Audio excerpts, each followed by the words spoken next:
This is the Android Repackaging Attack Lab. Our goal was basically to attack a device and wipe out its contacts using a repackaging attack. Challenges we encountered including learning different VMs such as Seed Android and MobiSeed. To get started, we already have a given malicious file here and our app file repackaging lab. What we first want to do is to disassemble the APK file using APK tool to make it human readable. Basically, this will create a folder containing resource files of the APK file.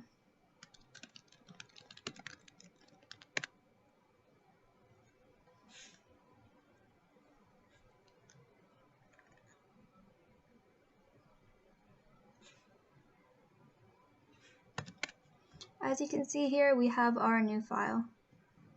Now that the app is more human readable, we can go ahead and enter this malicious code into the smalley/com folder of the repackaging lab, and this com folder basically contains application specific code.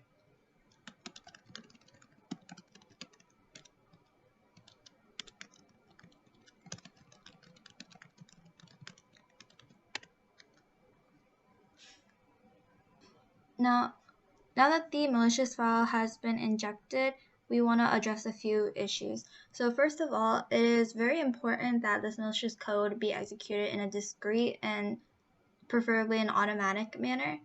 And in a normal operating system, a boot complete broadcast is sent each time a device reboots. So what we want to do is to invoke a broadcast receiver for this boot completed broadcast message, such that the malicious code will be automatically triggered each time the device reboots.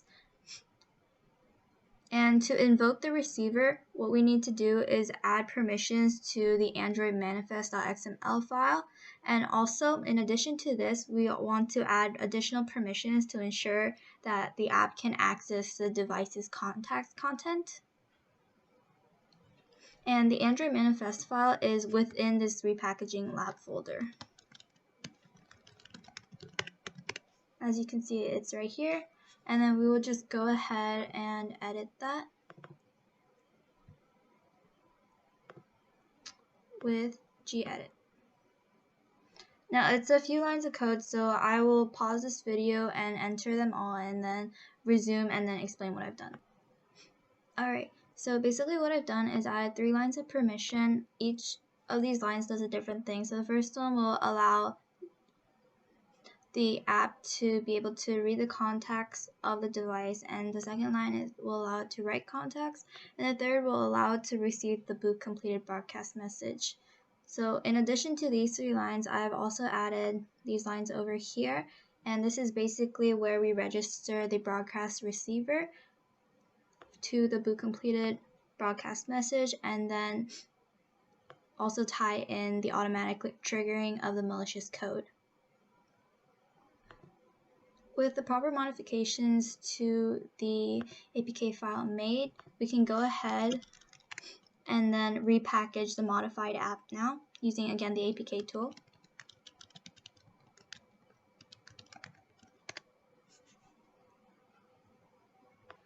Okay, so it's finished repackaging, and the new modified APK file will actually be located within the original file inside the disk folder. So if we check that, we see this new APK file. And now the last step before we can continue to install this modified app file into our device is to give it a digital signature, and this is a requirement for all Android applications. However, it's more of a formality than its original purpose of security, because it can basically be self-certified, which will make the security aspect of it pointless. In order to get started with the digital signature portion of this, we will first generate a public and private key pair using the key tool command.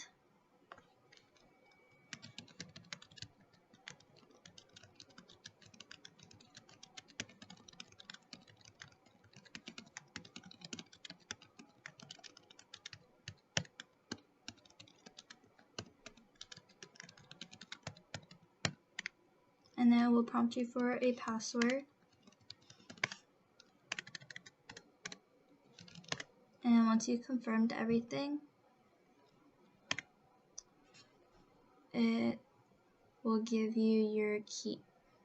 Now what we want to do next is to use jar signer in order to sign our modified APK file.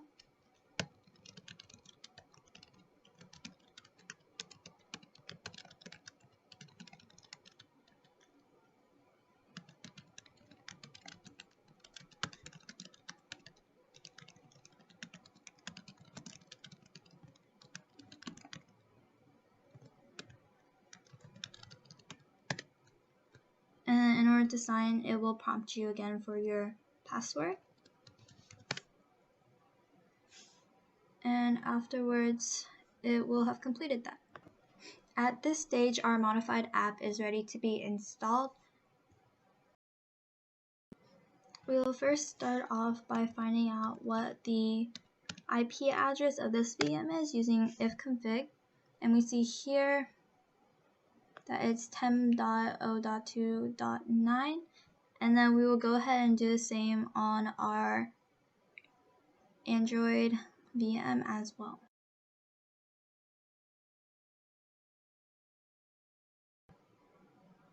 Alright, so now we switch to our seed Android VM, which looks like a basic Android device, and we will go into the terminal emulator to now figure out what this device's IP address is, and we figure this out using netconfig. And it's pretty small, but you can still see here it tells you that it's 10.0.2.8. And then what we can do from here is commence pinging to make sure that they both can connect to one another. So the IP address of the last VM was 10.0.2.9, and we can see that we are getting responses, so the connection is secure. And then we will just go back to the MobiSeed VM and do the same thing. So here I've gone ahead and done the ping from this VM MobiSeed to the Android, and as we can see from the results, there is a secure connection. We're getting a response. And now what we will do in order to allow for the installation of the modified app is to use ADB to secure a connection between the two machines. So first we'll make sure that there's no devices connected. As you can see here, there's nothing. And then we will use it to connect with our seed Android. And here it says connected. And then we will just go ahead and then install the Repackaging Lab APK file. So it shows you that it's a success, which means that when we go back to the Android VM, we will be able to see the Repackaging Lab app. So here we are with our seed Android VM again, and I will first show you that we have some contacts logged in. So here we have person 1, and then I will show you what the previous commands have executed, which is the Repackaging Lab app that you see right here. And then as soon as we open it, our repackaging attack should have run, and we can determine if this is true by closing this VM and restarting it. And once we do, the contact that you just saw, person 1, should no longer be there. So we'll go ahead and do that right now. And here's seed Android, so we'll start that again.